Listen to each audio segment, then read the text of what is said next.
C'est parti pour un petit zapping. Regardez ces images qui datent du 19 février à Roissy. Un Airbus A380 emporte vers Wuhan 17 tonnes de masques et de matériel de protection. Alors c'est un beau geste, bien sûr, au moment où l'industrie chinoise ne pouvait plus rien produire, mais il montre que les autorités françaises n'avaient alors aucune conscience ni de la faiblesse de nos stocks, ni du risque de voir arriver ici une épidémie aussi meurtrière. Ils n'avaient pas vu qu'il y avait une pandémie en Chine, c'est dingue. En même temps, ils ont tué 1 million d'Irakiens pour du pétrole, ils n'avaient pas vu que c'était complètement amoral. Bon, ça veut dire que on peut être aveugle un peu tout le temps. T'es pas au courant? T'es pas au courant? Non, que j'y vais. T'as tué 1 million d'Irakiens pour du pétrole. 1 million. T'es pas au courant? T'es pas au courant? J'ai fait quoi? Bah t'as tué 1 million d'Irakiens pour du pétrole. Il faudra des masques. C'est en publiant une vidéo sur son site internet que le patron du groupe Leclerc se défend fermement. Maman, tu peux acheter des masques? Tu sais combien ça coûte? Une polémique qui est bien inutile, chronophage et je dirais même un peu dégueulasse. Pas question de faire du business avec les masques pour Michel-Édouard Leclerc.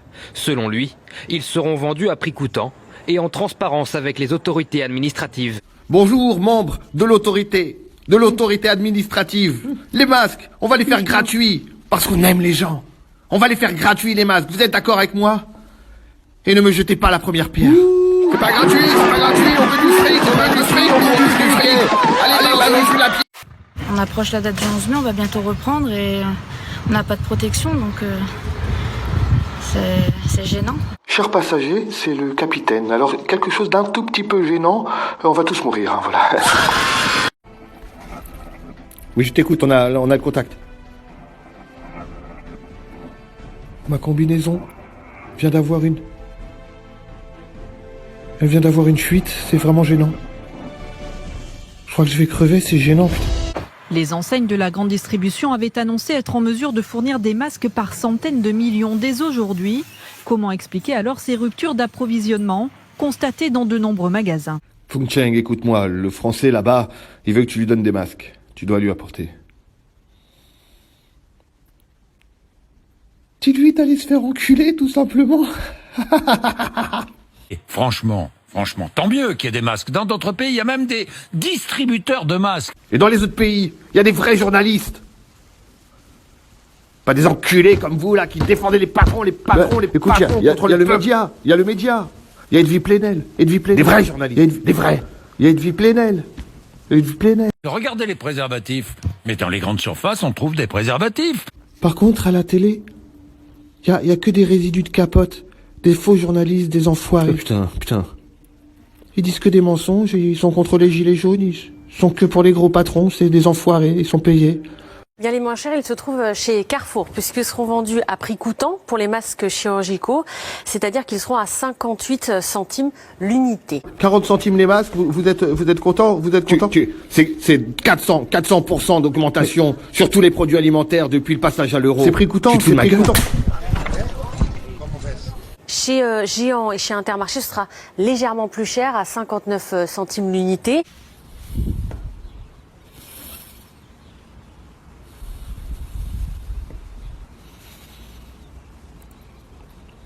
Les bananes sont gratuites.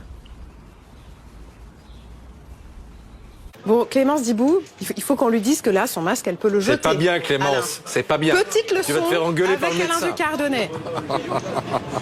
Au nom de la messe télévisée, je te bénis. Tu aideras les patrons, tu attaqueras le peuple, tu aideras les patrons, tu attaqueras le peuple, tu aideras les patrons, tu rigoleras comme un abruti. Voilà, il est prêt pour BFM TV. Voilà, je vous le livre.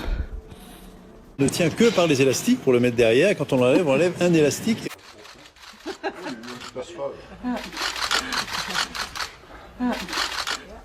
T'as vu Mélenchon, les bourges, ils savent pas mettre les masques? Bah ouais, Jadot, on va gagner, c'est sûr. Vous avez prévu quoi pour les présidentielles de 2022?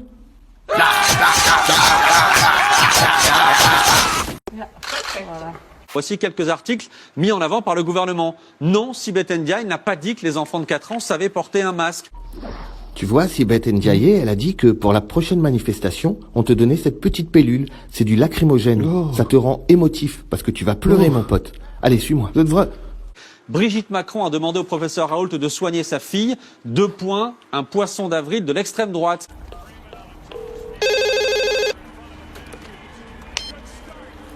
Allô? Ouais? T'as voté pour En Marche? T'as voté? Ouais, j'ai voté pour En Marche. Pour pas être avec le FN. C'était pour le... On t'a matraqué. Non, Emmanuel et Brigitte Macron ne font pas de jet ski pendant le confinement. Brigitte, on peut faire du jet ski? Fais tes devoirs. C'est quelques-uns des articles qui sont repris sur le site, encore une fois, gouvernement.fr. Est-ce que vous avez des regrets? Je regrette rien du tout, je regrette absolument rien. Moi, je travaille pour les patrons, je suis un faux démocrate. En fait, je travaille pour les patrons, je vais envoyer les gens travailler comme des bœufs et puis c'est tout. J'ai pas à regretter, je suis dans l'action, moi. Je suis dans l'action, je fais travailler les gens, moi. Le cauchemar des écologistes, surtout car toutes les conditions sont réunies pour relancer la voiture individuelle. Alors d'abord, la peur d'être contaminé dans les transports en commun, l'impossibilité de faire du covoiturage et puis la chute vertigineuse des prix du pétrole.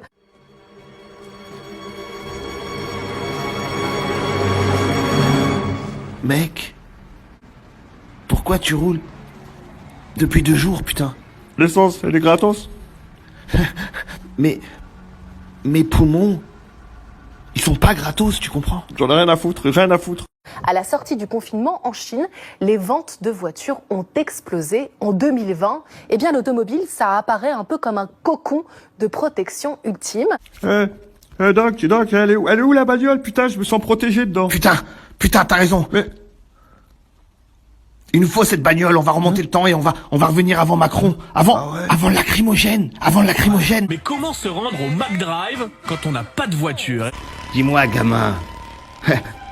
Tu veux te rendre au McDrive, hein? Tu veux te rendre au McDrive? Eh bien, avant, tu dois savoir comment devenir un journaliste sans avoir d'éthique, pas la moindre éthique.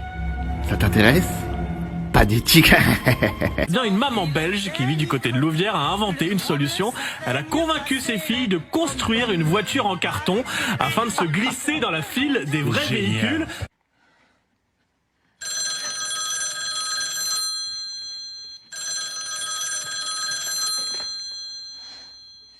C'est interdit d'éteindre ta télé.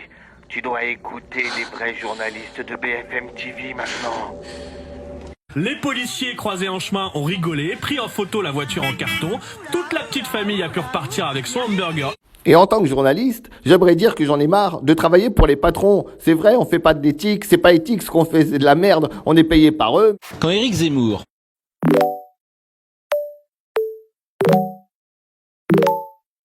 Éric Zemmour, comment tu vas, gros fils de pute? Ça va, gros fils de pute? Nique bien ta mère, hein. Éric, un petit doigt dans le cul.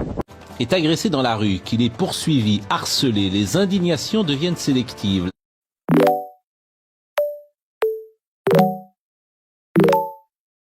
Vu qu'on avait vu qu'il y avait eu quand même des débordements dans d'autres manifestations, on s'est dit on reste pas trop près des CRS, on va faire demi-tour, on sait jamais. On s'est donné la main, tous les quatre, on est resté sur le trottoir, on a fait demi-tour et on a marché à peu près 2 minutes et là j'ai été impacté par un tir de flashball en plein visage. Vous étiez sur le terrain, Jérôme Rodriguez, pour ce qu'on appelle l'épisode 13 ? Oui. Je voudrais qu'il se rende compte que son tir a détruit ma vie, qu'il a détruit mon visage, qu'à cause de lui je ne vois plus, et qu'il se rende compte que son tir a coûté beaucoup et pas qu'à moi. Je veux dire, ma meilleure amie m'a cru morte sur le trottoir. Elle est traumatisée à vie. Vous imaginez que ma mère a pensé qu'on allait m'enterrer? Elle est traumatisée à vie. Donc je voudrais que ce policier comprenne que son choix et son acte a eu un impact énorme. Que ce n'est pas juste un tir sur un petit gilet jaune.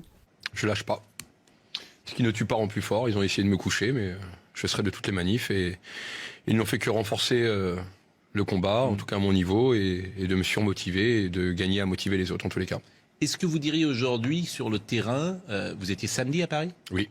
Est-ce que vous diriez aujourd'hui que le mouvement est parfois gangréné par des éléments qui ne sont pas d'ailleurs des Black Blocs, mais aussi des gilets jaunes qui se sont radicalisés avec le temps et qui sont devenus très violents?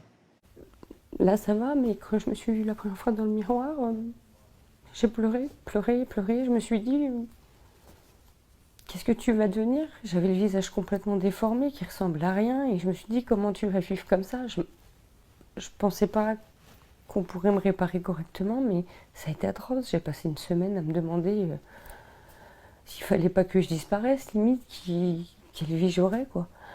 Et humainement, je n'ai rien fait. Je n'ai pas insulté de policier, j'ai juste marché dans la rue pour manifester. La France insoumise ne dit rien, la gauche bien pensante se tait, je ne parle même pas de bon nombre d'éditorialistes, artistes ou acteurs du village, si prompts à défendre la veuve et l'orphelin, mais qui préfèrent le silence plutôt que soutenir un principe. Oh, t'as pas honte, hein? Ah, t'as honte, tu dois défendre les grands patrons, d'accord? Maintenant, tu défends les grands patrons. J'avais honte, j'avais honte. D'accord, tu défends les grands qui? patrons, je vais doyer les... Tu défends qui? Les grands patrons. Trahir le peuple, d'accord. Elle a quoi, la gilet jaune? Elle a rien. Je trahirai le peuple, je te promets. Très bien, maintenant t'as moins honte. Moi, je voulais juste vous dire que France Inter, ça fait plusieurs fois que je vous appelle et que, en fait, je m'appelle Khaled. Avant d'ajouter... Vous avez jamais pris mon appel et maintenant je m'appelle Yves, vous prenez mon appel. Et vous êtes une radio de racisme. Salut bande d'enfoirés, je suis venu défendre Zemmour. Alors le premier qui fait chier, je l'éclate, c'est compris? Ta gueule, toi. On parle de Zemmour. Mais là où vous avez raison, c'est que le problème qu'a Éric Zemmour avec bon nombre de ses confrères, c'est qu'il est plus brillant, plus intelligent, plus cultivé que les autres et qu'il a plus travaillé. Selon Éric Zemmour, les gilets jaunes ont éborgné la République. Et puis les grands patrons, c'est les meilleurs et il faut travailler comme des chiens. Et qu'effectivement, ça les ennuie beaucoup. Même moi, Donald Trump, qui suis un génie, je suis gêné par l'intelligence excessive de Éric Zemmour. D'ailleurs, à ce propos-là, je vous conseille de prendre de l'eau de Javel, essentiellement pour lutter contre le coronavirus. Ça marche super bien. Vous pouvez nous faire confiance. Et moi, j'en bois. Ça fait un peu la peau orange et les yeux, le tour des yeux blancs, et puis une coiffure de frites, hein, c'est comme ça, mais...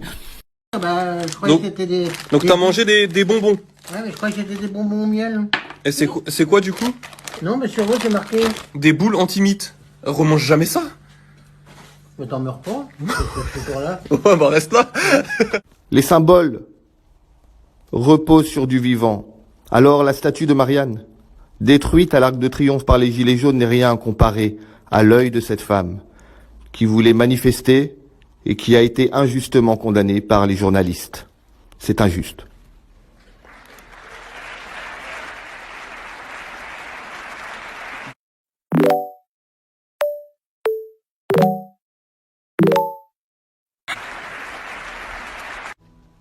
Monsieur Zemmour, police! Police, arrêtez là! Arrêtez, c'est la police! Vous avez arrêté de défendre les grands patrons là! Vous aidez le peuple là, ça va plus là! Monsieur Zemmour, arrêtez! Arrêtez d'aider le peuple, hein, c'est compris? C'est la police, monsieur!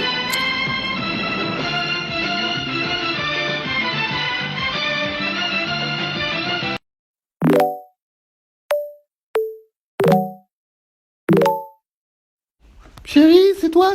T'as fait les courses? T'as tout acheté, hein? Je suis fait courser par un bougnoul. Je suis fait courser par un flic, putain. Plus personne ne m'aime, comment je vais faire? Ah, putain de journée. Vous avez pas remarqué?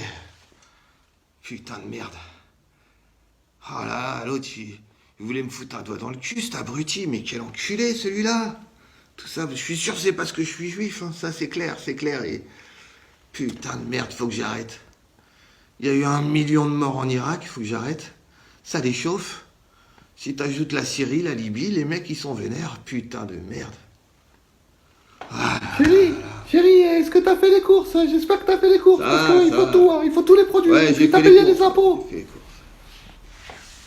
Putain, j'ai fait les courses. Tu parles.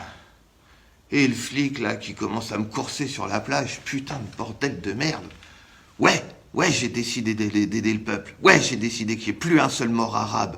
Ouais, j'ai décidé que les Américains, ils arrêtent de voler le pétrole. Ouais, j'ai décidé qu'on arrête de tuer des civils en faisant passer tous les Arabes pour des terroristes.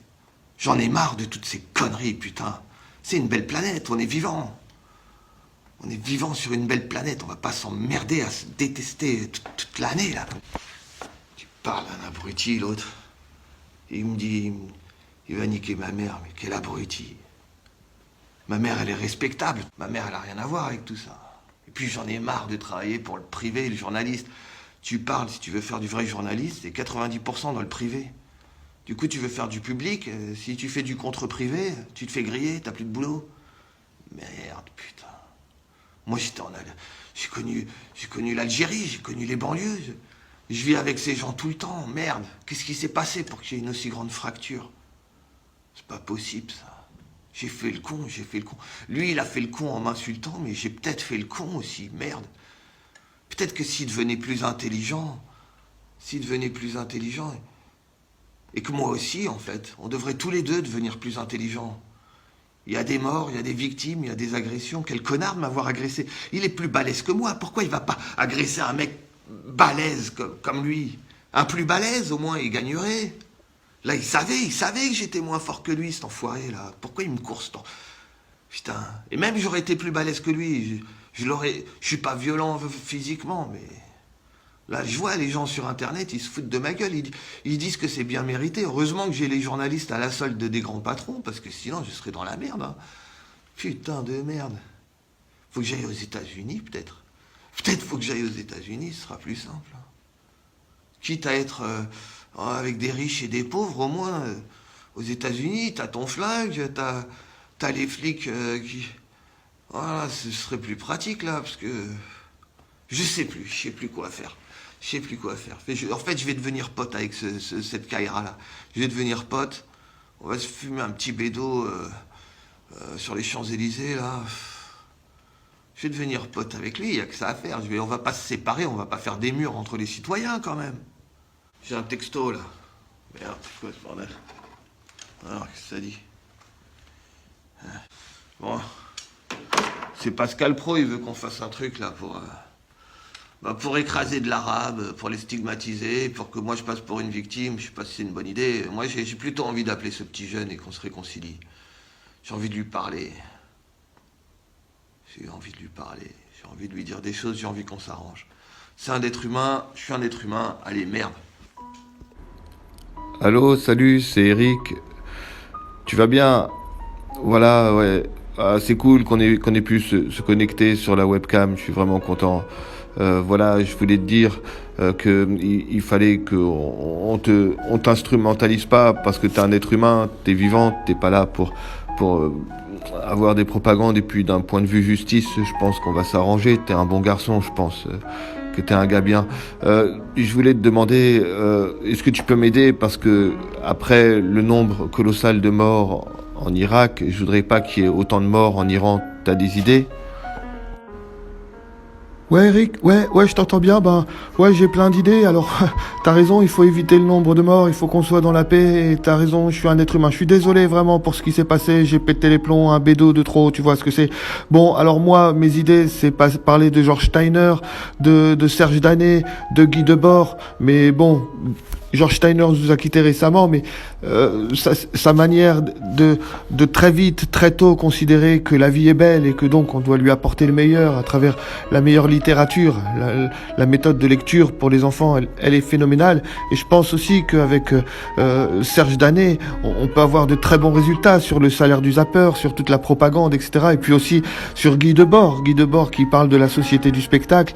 Et puis tous les gens comme Edwy Plenel qui dénoncent à juste titre tous ces faux journalistes, 90% des médias qui appartiennent au privé, tu vois, c'est de la propagande, c'est des pantins, c'est des marionnettes. Alors ça abêtit le peuple. Et puis au final, abêtir le peuple, ça nous mène à quoi? À être les rois des cons. Alors tu vois, je suis vraiment désolé de t'avoir agressé, et c'est vrai que t'étais plus faible que moi et qu'on n'agresse pas une personne plus faible. C'est de la torture, c'est lâche.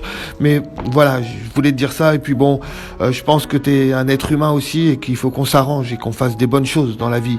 Vous, je sais que on a des mots communs, la tzedaka, la tzadacha, et puis il y a aussi la geoula. Et la geoula, il faut y aller sans passer à travers le bien. Le bien, il est partout, il est tout le temps, tu vois.